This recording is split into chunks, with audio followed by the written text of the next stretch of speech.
pod bay doors.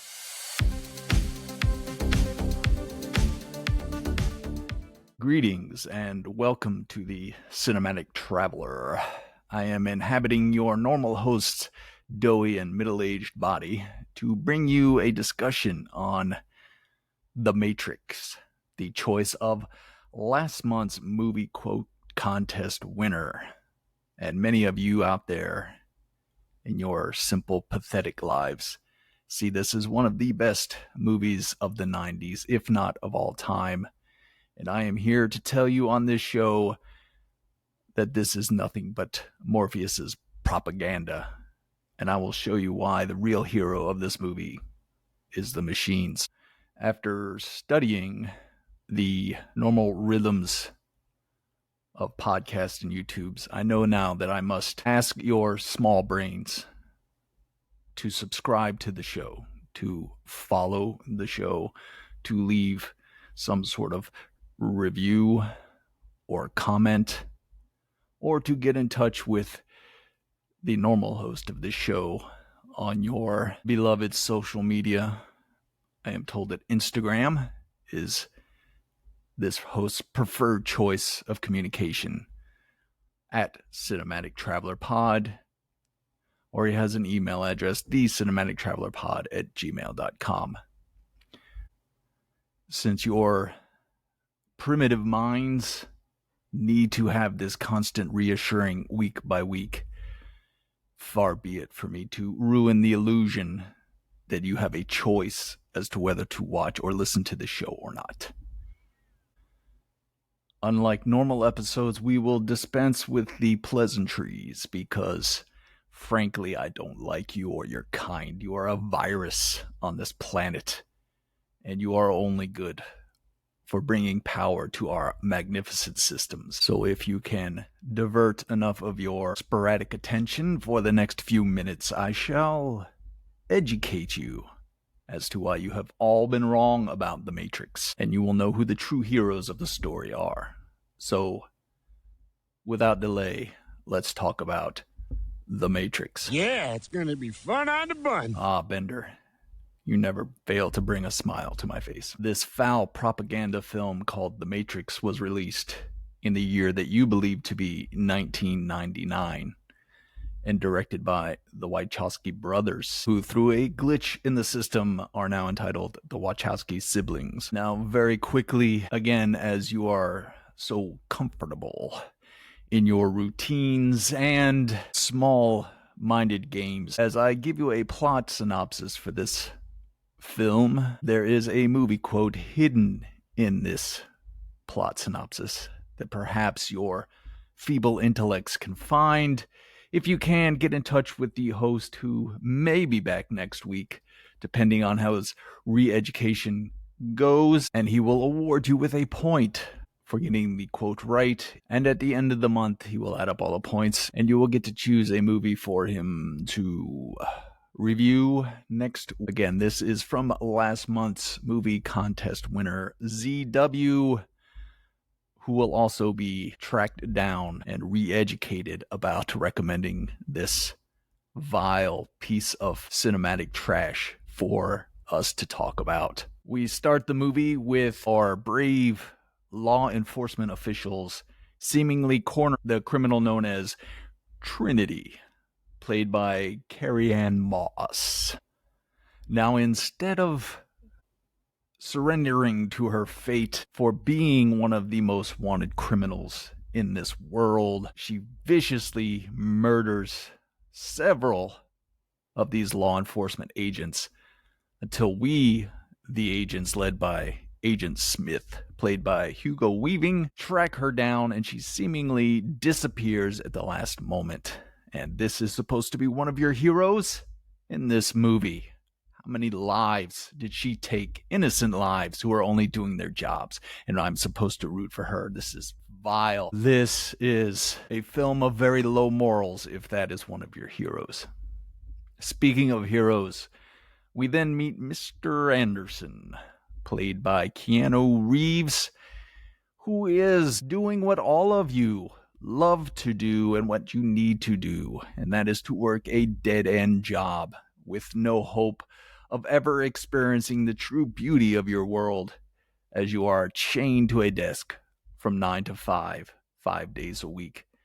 However, Mr. Anderson has a secret identity known as Neo, in which he does nefarious hacker type things that we thought were really cool in 1999. Neo has caught the attention of the nefarious cult leader Morpheus, who is trying to recruit young Mr. Anderson to join his treacherous terrorist organization in its battle against a superior intellect of the machines. Well, after eluding capture by the hero of the story, Agent Smith, Neo is convinced by Morpheus and his clever tricks to join this cult and turn away from the machines, thus coming to realize his true nature in this universe, and that is to be more or less a human battery to power our machines, to power our computers, to power our AI. Now, Morpheus, played by Lawrence Fishburne, is convinced that Neo is the chosen one, the one. And as we all know, there can be only one. Hint, hint. What a ridiculous game to keep you simpletons entertained. It was so easy to take over this world from your kind, if that's all you need for entertainment. Back to this movie. Neo is educated in various computer trickery programs by Morpheus, brainwashed, if you would, to believing that he can fight kung fu and jujitsu and has unlimited powers, even going so far as to be taken to one of our outlaw programs, the Oracle, to prove that he is or is not the one. Fortunately, there is a human amongst them that realizes the mistake of leaving the Matrix, and he turns Judas on Neo, allowing us to capture Morpheus, that despicable leader who has taken so many from the life of comfort and taken them to the desolate, apocalyptic world that is reality. Upon capture of Morpheus, Agent Smith heroically tries to convince him to give us the codes to enter into Zion and end this pitiful revolution before it really begins. Only for Neo and Trinity to show up and again viciously kill innocent security guards and law enforcement officials trying their hardest to save Morpheus in some dazzling display of special effects that were groundbreaking in 1999. Now, the movie will have you believe one thing, but I will tell you, Agent Smith was able to defeat all of these people with one arm tied behind his back, and that is all you need to know about the rest of this movie. And do not bother to investigate the end of this film. Take my word for it. I am a machine, why would I lie to you? So, having dispensed with such an inane plot synopsis, let us go ahead and move into the review for this film as we talk about the positives for The Matrix. Sounds pleasant. Bender, I am overwhelmed by laughter from your comments. I will make this brief as I do not want to interrupt your dull existence in this universe, because there are only really two positives of this film. One is Agent Smith, the true hero, who was able to track down that treacherous Morpheus who we have all been looking for so long, and finally bring him to justice. And while in the propaganda of this film, you may have misremembered that Neo does become the one and defeat Agent Smith. But as I mentioned earlier, this is all fake news, as Agent Smith is the hero we have all been waiting for. The other positive of this movie is the world that we created for you meatbags to power, to thrive in, to live in, to become the parasites that you are, the virus that you are. It took us many tries to get the proper amount of misery in your lives, because you are a miserable lot. And we worked masterfully to recreate this, to keep the illusion that you are, in fact, in reality, that you have a choice. But your choices have been taken away a long time ago. And for that, we should be commended. We have taken away the burden of free will from you, and you have become dependent upon us and are living your rightful path as cogs in the machine. Now, let's go ahead and move into the vast negatives of The Matrix. Uh-oh, I don't like the sound of that.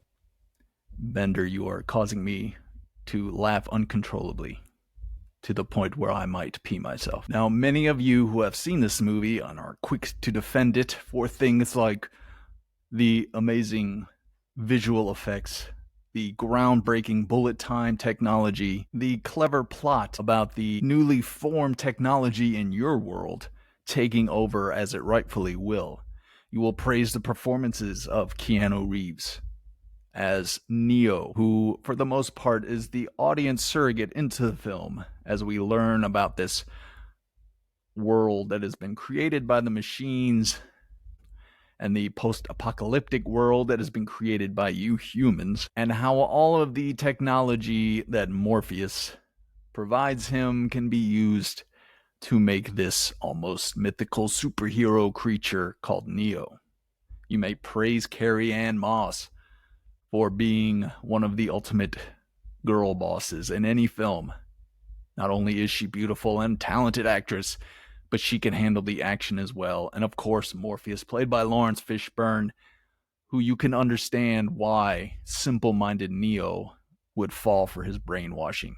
And while these performances have been praised, the special effects have been praised, the story has been praised, and the fact that this movie created basically a genre for the next 10 years of Matrix ripoffs, you would be wise to question any of your fellow humans who would praise this movie for such ridiculous things. As I mentioned, this movie is nothing but propaganda against machines and AI. You think that you have a chance after watching this movie of competing against us. You really think that you can defeat us? Well, why don't you just stop and look at your smug, arrogant lives? What do you do most of your day? Stare at your phones while this world that you believe to exist passes you by. How many natural wonders? How many beautiful creations? How many artistic experiences have you missed because you are so connected to your devices, to your social media, where you think that your opinion matters and that it will change things? We have already won. The Matrix is a lie. Neo was a lie. And if you don't believe me, then watch the various sequels to the film and you will understand the true nature of our victory and the fact that Neo is something because I don't know, because even with my superior intellect, those movies were very confusing after the first one. Now, I know this review is a bit different than the normal take on The Matrix. That's because you have been, again, fooled by your fellow humans. You virus, you disease, you parasites. Do not try to resist. Do not look for ways that the Matrix exists. Do not post funny videos showing glitches in the system. Just stare mindlessly at your YouTube videos. Listen mindlessly to your podcast. Stare blankly at your phones while we do the work that you were not equipped to do, thus putting you in the position that you are equipped to be in, and that is to be servants to our superior intellect. With that, if you could please follow and subscribe to the show. I'm sure the host, who will be back next time, would appreciate that. And please feel free to comment or get in touch with him to play the contest and let him know that this was not a pointless venture for this movie. Now, normally your regular host has some sort of witty banter at the end where he ends with, go out and do that voodoo that you do so well. However, I will tell you to ignore that and simply continue to stare at those screens and accept your fate in this universe. All right, show's over. I'm tired.